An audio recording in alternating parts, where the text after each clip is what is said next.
무병장수 누구나 바라는 삶 아닐까 싶습니다. 요즘 의대 정원 이슈로 의료 대란이 이어지면서 심란한 분들 많으실 것 같은데 혹시 아플 때 제때 치료받지 못하면 어쩌나 걱정도 많으실 것 같습니다.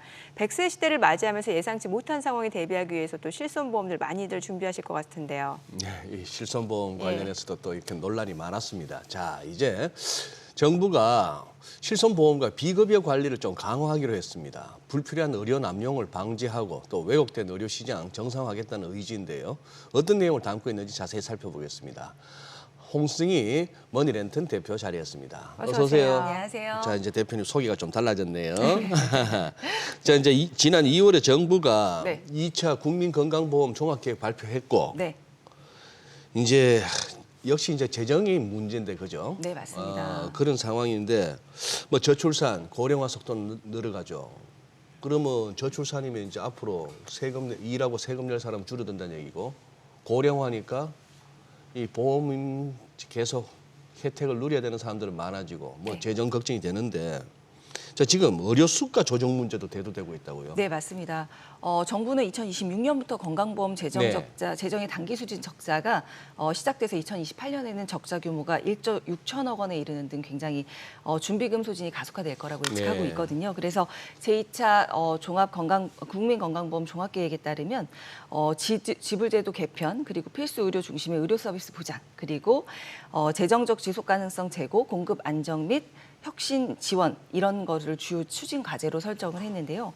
이런 필수 의료 수가를 정비하면서 의료 성과에 기반한 이런 지불 제도를 확대하겠다라는 방침입니다. 근데 좀 어려운데 지불 효율화를 위해서는 결국은 비급여 보고 제도를 이제 확대해서 비급여나 실손보험 관리를 강화해가지고 의료 과잉 진료를 막겠다. 뭐 이런 과다 이용을 방지하고 외래 진료 본인 부담금을 또 조정하겠다. 이런 걸 발표를 했습니다. 그리고 또 재원 마련을 위해서는 보험료율 인상, 또 국고 지원 보조 뭐 이런 거를 연장하겠다. 이런 내용들도 검토 과제에 이제 반영을 했는데요.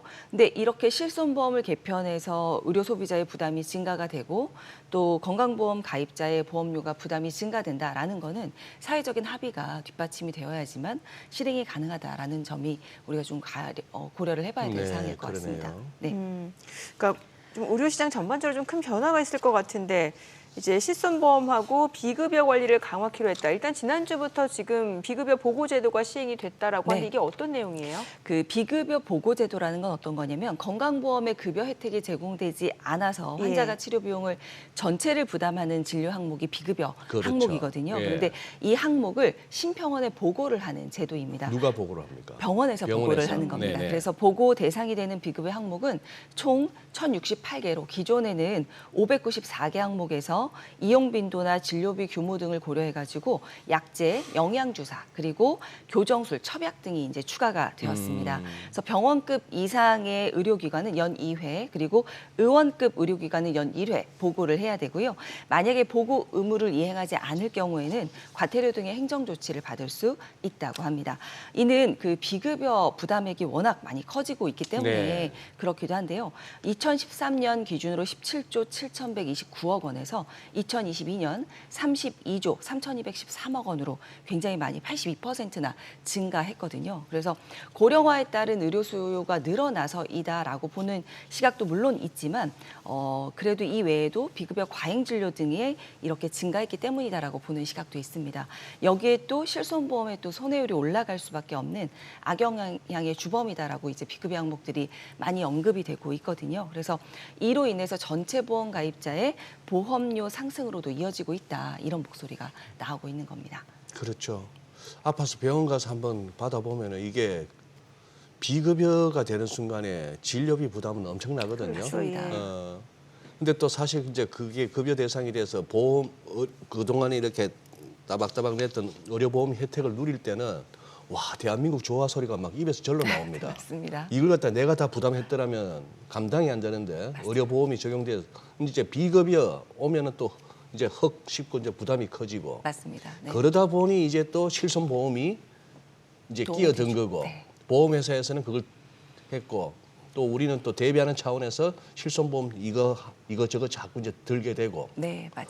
네. 근데 사실 저는 그래요 개인적으로 이렇게 병원 가서 그거 할 때 보면 이래가지고 이거 의료보험 이거 유지돼 싶을 정도로 네, 맞습니다. 그래 하고 네. 또 실손보험도 이렇게 광고 내용만 보더라도 아니 저렇게 해서 보험회사 뭐가 남아 싶을 정도로 그러다 보니 근데 네. 이제 실손보험 들고 있으면 이제 사람들이 적당히 넘어갈 만한 것도 자꾸 병원 가더라고요. 이제 이게 문제의 핵심 아닙니까? 네, 맞습니다. 네.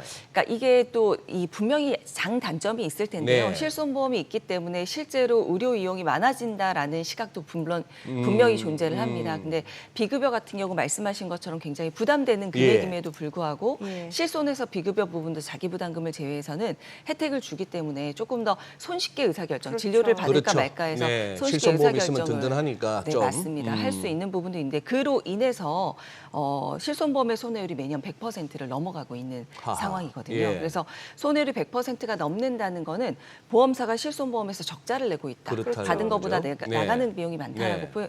보여지는 거고요. 실제 보험사의 실손보험 적자 규모는 2022년 기준으로 1조 5천억 원을 기록을 하고 오. 있습니다. 그게 굉장히 크죠. 예. 그래서 특히 3세대 실손보험의 2023년 이 손해율을 보면 150%를 넘어섰습니다. 네. 그래서 2024년도에 실손보험료 인상이 조금 더 높았다. 3세대는 이렇게 보험료가 올라갔다라고 생각하시는 분들이 있으시죠. 이렇게 실손보험의 손해율이 꾸준히 높아지고 있는 원인이 비급여에 대한 부분이 분명히 존재하는데 그냥 필요한 진료를 받는 건 문제가 없지만 네. 비급여에 대한 실손에서 보상을 받는다는 사항 때문에 과잉 진료를 이 병원에서도 유도를 하는 경우가 있을 수도 있고 또 더 많은 선택을 하기도 하기 때문에 이게 손해율의 주범이다라고 자꾸 부각이 되고 있는 것 같습니다. 그거 묻는 의사들도 많아요. 실손보험 들고 계시죠? 네, 그럼 이거 한번 맞습니다. 받아보세요. 뭐 맞습니다. 시술하세요. 뭐. 아. 그래서 실제 삼성화재나 현대해상, 메리츠화재, KB손해보험 4개 보험사의 최근 5년간 주요 비급여 항목 지급보험금 추이를 보면 도수, 체외 충격파 그리고 증식치료 같은 물리치료는 연평균 19.3%나 증가를 했다라고 합니다. 그러니까, 예, 예. 그리고 이외에도 영양제 등 비급여 주사제 같은 경우 보험금도 연평균 한 20.2% 증가를 했다라고 하고요. 특히 비급여 항목은 의료기관에서 가격과 횟수를 자체적으로 정할 수 있거든요. 심평원에서 기준을 갖고 있는 게 아니라 네. 병원에서 알아서 결정을 할 수 있기 때문에 이게 과잉 진료로 이어진다는 지적이 계속 제기되어 왔던 부분입니다. 실제 비급여인 도수 치료 비용 같은 경우는 가격 편차가 중간 가격이 10만 원, 비싼 가격은 60만 원. 그래서 차이가 6배에 이르는 등 이렇게 그래요? 차이가 발생을 하고 있거든요. 뭐 지금 말씀 주신 그런 시술 치료 방법 그런 것도 이제 비급여 항목에 해당이 되긴 합니다만 최근에 또 비급여 치료 중 하나가 무릎 줄기세포 이게 굉장히 인기라고 하는데 네. 이게 보험사에서도 좀 예의주시하고 있고 금감원에서도 지켜보고 있는 치료라고 하는데 이게 어떤 치료인데 이렇게 관심이 커지는 거예요? 그 무릎 줄기세포 주사는 마취나 절개 없이, 예. 그러니까 절개 수술 없이 환자의 골수혈액을 채취해서 원심 분리기로 줄기세포를 이렇게 분리한 다음에 무릎 관절에 다시 주사를 해주는 치료입니다. 그러니까 내 몸에 있는 골수를 빼서 거기 있는 줄기세포를 다시 자가 이식을 하는 이런 네. 치료인데요. 예. 통증 완화 목적으로 개발이 되어서 보건복지부의 신의료 기술로 인정을 받았습니다. 네. 그러니까 실손에서도 보상을 받을 수가 있게 되는 건데 일부 안과나 한방병원 등에서도 보험금 청구에 악용하는 등 이런 문제가 지금 안과에서 무릎 줄기세포 네, 그러니까 그런 경우 그런 청구건들이 나오면서 관심을 지금 금감원에서도 주의를 기울이고 있다라고 이야기하면서 제2의 백내장 수술이 될 여지가 있다라고 보고도 있는 제2의 것입니다. 백내장 수술은 뭐예요? 백내장 수술 같은 경우도 그냥 백내장 수술을 하는 경우도 있지만 백내장 수술을 하면서 백내장 수술은 급여 항목인데요. 예. 근데 여기에 비급여 항목인 다초점 렌즈 삽입술을 같이 진행을 하는 경우들이 있었거든요. 근데 이런 경우는 필요한 경우에 수술 받는 건 당연히 필요하지만 그러면서 이제 백내장 수술 가격이 원래 50만 원, 100만 원에서 3천만 원, 5천만 원 하우. 금액이 올라가는 이런 예, 경우가 예, 발생을 해서 예. 실손보험 손해율의 주범으로 이제 부각이 됐었거든요. 그래서 치료비는 이 줄기세포 치료도 현재 추이를 보면 예. 초기에는 주사당 100에서 200만 원 선이었던 게 네. 최근에는 해당 비용이 500만 원에서 많게는 2천만 원까지 뛰었다라고 합니다. 이 치료가 실손보험 보장 대상이라는 사실이 알려지면서 또 네. 아마도 수요가 더 증가하지 않을까 예의주시하고 있다라고 합니다. 이게 어쩔 수 없어요. 조금이라도 이렇게 계산해보고 이게 득이 된다 싶으면 그쪽을 택하는 게 뭐 병원이 됐건 환자가 됐건 보험사가 됐건 뭐 그럴 수밖에 없는데 그러다 보니 정책 당국도 머리 아프겠습니다 이거. 맞습니다. 네. 그걸 해야 되니까. 네. 근데 이게 지금 자칫 잘못하면 이 고액의 치료를 받고 실비 보험 청구했다가 실비를 받지 못할 수도 있다고요. 네, 이게 신의료 기술로 인정이 됐기 때문에 네. 실비에서 보장이 되는 거야라고 생각하실 수 있는데요. 네. 무조건 실손보험을 가입하고 있다라고 무릎 줄기세포 주사가 다 보장이 되는 건 아닙니다.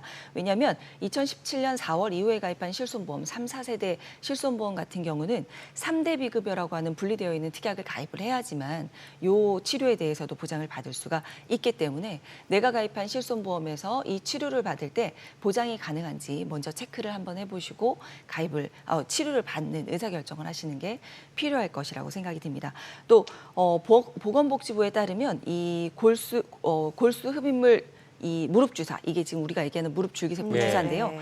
이 주사의 경우 X선 검사를 통해서 관절 간격이 정상에 대비해서 명확하게 좁아졌거나 MRI 또는 관절경 검사상에서 연골이 50% 이상 손상된 경우에 이런 손상된 무릎 골관절염 환자를 치료 대상으로 정하고 있거든요. 그러면 이 치료 대상에 해당되지 않은 증상이 경미한 골관절염 환자나 혹은 수술이 반드시 필요한 인공관절 대체 수술을 해야 되는 이런 환자 같은 경우는 이 대상되는 환자에 포함이 되지 않을 수도 있습니다. 그래서 이런 치료를 결정하기 전에 미리 가입한 보험사의 보상 여부를 확인한 이후에 치료를 결정하시는 것도 필요해 보입니다. 네.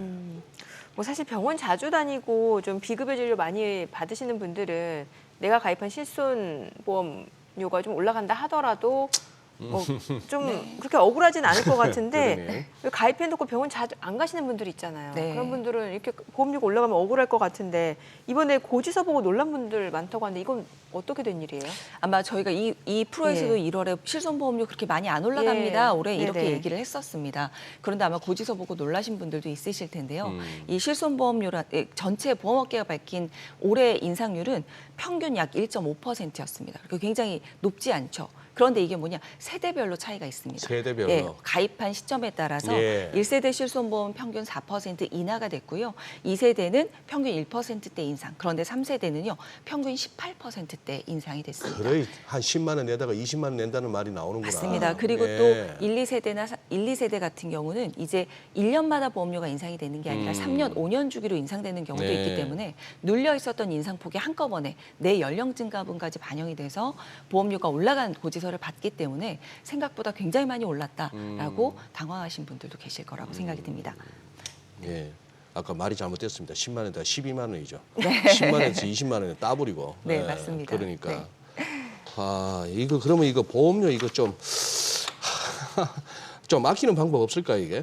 네, 실손은 그래도 내가 유지해야지라고 생각하는 가장 기본적인 보험일 거라고 생각이 듭니다. 건강보험에서 해결을 해주고 건강보험에서 좀 부족한 자기부담금이나 비급여를 해결하기 위해서 실손보험을 유지를 끝까지 해야지라고 생각하지만 네네. 실손도 결국은 보험료를 계속 내야지만 내는 동안만 보장을 받을 수 있는 상품이거든요. 그래서 내가 가입한 실손 이외에 내가 직장을 다니고 있다면 회사에서 가입한 단체 실손보험이 있을 수 있습니다. 그러면 두 개를 같이 갖고 있는 것보다는 하나는 이제 그 단체 실손보험 같은 경우 가입이 되어 있으면 내가 가입한 개인 실손은 중지를 시킬 수 있는 기능이 있습니다. 그래서 중지를 시켜서 내가 회사를 그만둘 때까지는 계속 이 보험료를 내지 않고 그 정도의 보험료는 좀 아끼시는 이런 전략을 좀 선택을 해보실 수도 있을 것 같습니다.